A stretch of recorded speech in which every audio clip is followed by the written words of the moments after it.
Alright mga sir, bike moto mga bossing. Aerox, dito naman tayo mga sir. Yun.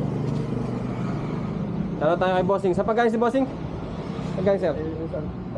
Uy, layo. Tayo Rizal pa. Maralaki gaming to.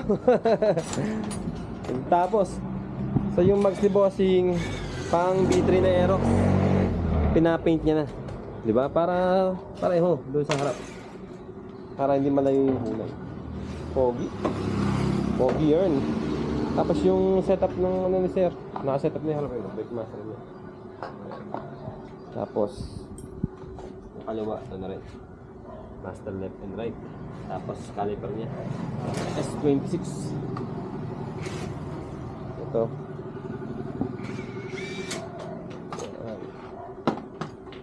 palit. Ipong update tayo dyan mga boss. Update tayo dyan. Master installed. Naka S26 na pala itong harap mo boss. S26 kita ba? Nakita labo Ngayon na pagsiluhanag. Tapos RCB na rotor disc, plug and play. RCB rin na. Tapos palit na yung sensor ng UMA coil.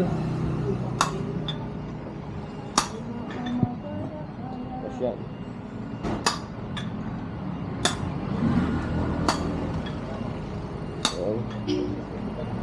Tapos gearbox na, bagong gearbox, palit lahat, pati gasket.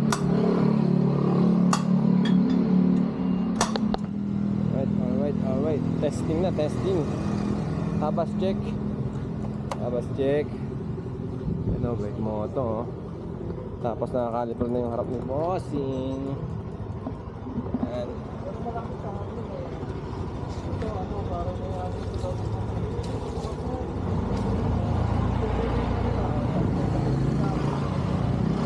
Gagawa ang pera nun. Sabi ko, ang kailangan lang pero box ko,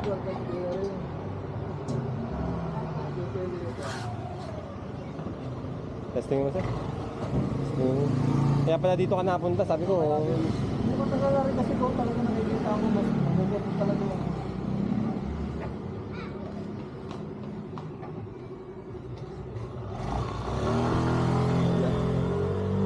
Nagtatay-tay si bossing.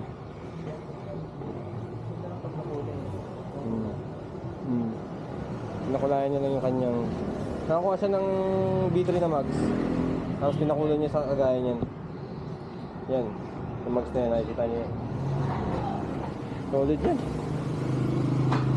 diba? Bakit magbi-B3 ka pa?